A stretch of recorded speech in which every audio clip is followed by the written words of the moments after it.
दोस्तों, ये कहानी मेरे एक दोस्त पत्रकार साथी ने मेरे साथ शेयर की है। वे बताते हैं कि बांदा ज़िले के उनके एक मित्र पुलिस में थे और ड्यूटी के दौरान उनके साथ यह घटना जालौन ज़िले के कालपी नामक शहर में घटी थी। वैसे उन्हें कभी भूत प्रेतों के अस्तित्व पर भरोसा नहीं था, पर उस घटना ने उन्हें झकझोर कर रख दिया था। तो आगे की कहानी मैं उन्हीं की जुबानी सुना रहा हूँ। दोस्तों, मेरा नाम विजय है और मैं बांदा ज़िले का रहने वाला एक पुलिसकर्मी हूँ। यह उन दिनों की बात है जब मेरी नौकरी को 10 वर्ष गुजर गए थे और मेरा ट्रांसफ़र उत्तर प्रदेश के जालौन ज़िले में हुआ था। मेरी ड्यूटी कालपी शहर में थी, तो मैंने यहीं पर एक मकान किराए पर ले लिया था। वहाँ रहते रहते आस पड़ोस के लोगों से मेरी दोस्ती हो गई थी, तो जब भी मुझे ड्यूटी से समय मिलता तो उनके साथ कभी कभार मेरा उठना बैठना हो जाता था। उन्हीं में से एक था राघव, जो बिल्कुल मेरा पड़ोसी था और हम उम्र भी, तो हमारी आपस में खूब घुटती थी। एक दिन हम लोग बैठे गपशप कर रहे थे, तभी मेरा पड़ोसी राघव बोला, भाई साहब, हमने सुना है कि पुलिस वालों के अंदर डर और दया की भावना ही नहीं होती। यह बात कहाँ तक सच है? उसकी बात का जवाब देते हुए मैंने कहा, ऐसा नहीं है, आखिर हम लोग भी तो इंसान ही हैं, लेकिन पुलिस की ड्यूटी के कारण हमें अपने आप को वैसा ढालना पड़ता है। फिर राघव बोला, आप लोगों को कभी कभी मुर्दा घर, सुनसान रात या फिर किसी ऐसी हॉन्टेड जगह जहां रात को लोग जाने से भी घबराते हों, जब ऐसी जगह ड्यूटी करनी पड़ती है, आपको डर नहीं लगता? मैंने कहा, ड्यूटी ड्यूटी होती है, चाहे जिस जगह लगे, करनी तो पड़ती ही है, पर मुझे भूत प्रेतों जैसी चीज़ों पर कोई विश्वास नहीं है और चोर लुटेरे तो पुलिस को देखकर ही भाग जाते हैं, तो फिर हमें डर किससे? तभी राघव बोला, भाई साहब, अभी तक आपकी ड्यूटी कभी यमुना पुल के आसपास रात में लगी है? मैं बोला, अभी तक तो नहीं लगी, पर मैंने सुना है वहाँ काफ़ी लोगों के साथ हादसे हो चुके हैं, पर वजह ज़रूर अलग अलग रही है लोगों की, मगर लोग एक ही चीज़ से जोड़कर लोगों के मन में वहम भर देते हैं, जिससे वह भूत प्रेतों को मानकर डरने लग जाता है, पर ये सब होता कुछ नहीं।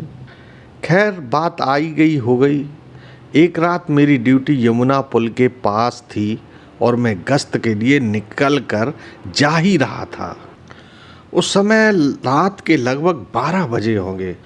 तभी मेरी नज़र एक औरत पर पड़ी, जो पुल के किनारे जाने वाले रास्ते पर बैठी थी। मैंने उसे देखा तो ज़बरदस्ती खांसते हुए उसे यह एहसास कराया कि पुलिस गश्त पर है और अगर किसी तरह की मदद चाहिए तो मुझे बता सकती है। पर मेरा खांसना मानो उसने सुना ही नहीं।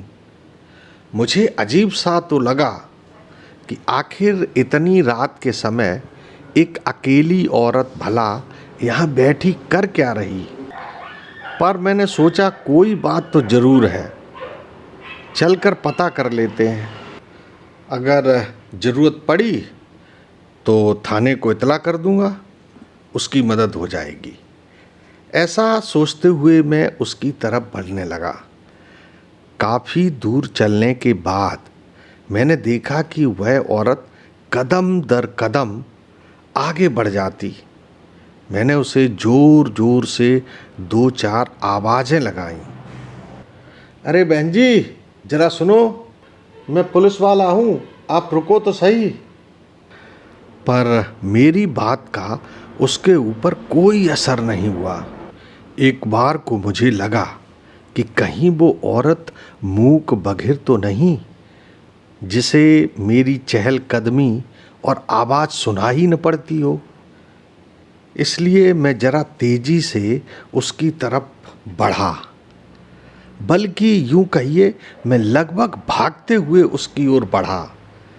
पर मैं फिर भी अपने और उसके बीच की जो दूरी थी उसे कम नहीं कर सका।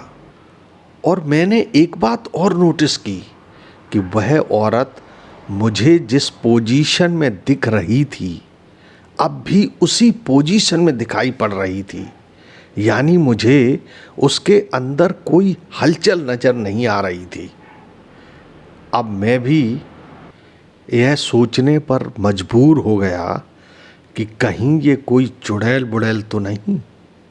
और अब मुझे भी वहाँ भय लगने लगा था। वैसे भी मैंने पड़ोसियों से इस पुल के बारे में खूब सुन रखा था, जहाँ अजीबो गरीब घटनाएं लोगों के साथ हो चुकी थीं। दोस्तों, मैंने बहुत ही ध्यान व लगन के साथ उसे देखा कि कहीं मेरा कोई भ्रम तो नहीं।